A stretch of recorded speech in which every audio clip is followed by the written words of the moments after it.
بسم اللہ الرحمن الرحیم۔ السلام علیکم عزیز طالبات، امید کرتی ہوں آپ سب خیریت سے ہوں گے۔ آپ سب جانتے ہیں کہ یہ سبق سارے کام کون کر جاتا ہے، حضرت عمر فاروق رضی اللہ تعالیٰ عنہ کے بارے میں ہے۔ اس کے ساتھ اس سبق میں حضرت ابوبکر صدیق رضی اللہ تعالیٰ عنہ کا بھی ذکر ہے اور ایک بڑھیا کا ذکر ہے۔ اور آپ یہ سبق چونکہ پہلے پڑھ چکے ہیں، آپ نے اس کی پڑھائی بھی کی ہے اور املا بھی کی ہے اور مشکل الفاظ کے معنی بھی یاد کیے ہیں، تو آج میں آپ کو اس کی دہرائی دے رہی ہوں کہ آپ نے سارے کام کون کر جاتا ہے سبق کی دہرائی کرنی ہے، یعنی اس کی پڑھائی دوبارہ سے کرنی ہے اور مشکل الفاظ کے معنی یاد کرنے ہیں اور ساتھ اس کی املا بھی کرنی ہے۔ سبق سارے کام کون کر جاتا ہے کہ درجہ سوالات و جوابات ہیں۔ سوال نمبر 1 ہے کہ حضرت عمر فاروق رضی اللہ تعالیٰ عنہ بڑھیا کے سارے کام کیوں کر جاتے تھے؟ حضرت عمر فاروق رضی اللہ تعالیٰ عنہ کیوں کام کر جاتے تھے؟ کیونکہ وہ بڑھیا عورت جو تھی نابینا تھی، اندھی تھی اور بہت کمزور اور غریب تھی، اس لیے حضرت عمر فاروق رضی اللہ تعالیٰ عنہ ان کی مدد کرتے تھے اور ان کے گھر کے سارے کام کر جاتے تھے۔ سوال نمبر 2 ہے کہ حضرت عمر فاروق بڑھیا کے کون کون سے کام کرتے تھے؟ حضرت عمر فاروق بڑھیا کے کون کون سے کام کرتے تھے؟ گھر میں جھاڑو دیتے تھے، پانی بھر کر لاتے تھے اور ضرورت کی تمام اشیاء لا کر اس کے گھر رکھ جاتے تھے۔ اسی طرح سوال نمبر 3 ہے کہ حضرت عمر فاروق کو کس بات پر حیرت تھی؟ حضرت عمر فاروق کو حیرت اس بات پر تھی کہ کوئی ان سے پہلے آ کر یہ سارے کام کر جاتا تھا، تو انہیں حیرانگی ہوئی کہ کون ایسا فرد ہے، کون ہے جو ان کے وہ کام جو وہ خود کرتے تھے، کوئی اور ان کے آنے سے پہلے وہ آ کر کام کر جاتا ہے۔ اسی طرح سوال نمبر 4 ہے کہ حضرت عمر فاروق نے کام کرنے والے شخص کا راز کیسے جانا؟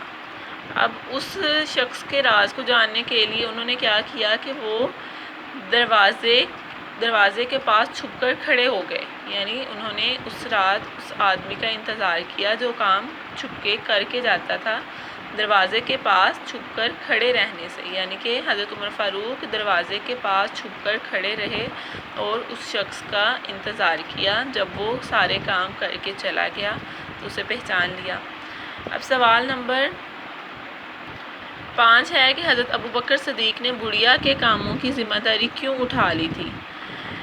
جب حضرت عمر فاروق رضی اللہ تعالیٰ عنہ نے حضرت ابوبکر صدیق سے پوچھا کہ آپ یہ کام کیوں کر کے جاتے ہیں، چونکہ یہ کام میں کر لیا کرتا تھا، تو حضرت ابوبکر صدیق رضی اللہ تعالیٰ عنہ نے فرمایا کہ اس وقت میں خلیفہ وقت نہیں تھا، چونکہ اب میں امیر المومنین ہوں تو یہ کام میرا بنتا ہے کہ میں دوسروں کا خیال رکھوں، کیونکہ جو خلیفہ وقت ہوتا ہے وہ اللہ تعالیٰ کو جواب دہ ہوتا ہے کہ اس کے عہد میں، اس کے دور میں اگر کسی کے ساتھ کوئی زیادتی ہوئی ہے تو اس کا حساب اس خلیفہ وقت سے لیا جائے گا۔ تو حضرت ابوبکر صدیق نے بہت اچھا جواب دیا کہ اب یہ ذمہ داری میری ہے کہ میں اس بڑھیا کا خیال رکھوں، کیونکہ میں اس وقت امیر المومنین کے عہدے پر فائز ہوں۔ اب سوال نمبر 6 ہے کہ اس واقعے سے آپ نے جو نتیجہ حاصل کیا اسے 2 جملوں میں تحریر کیجیے۔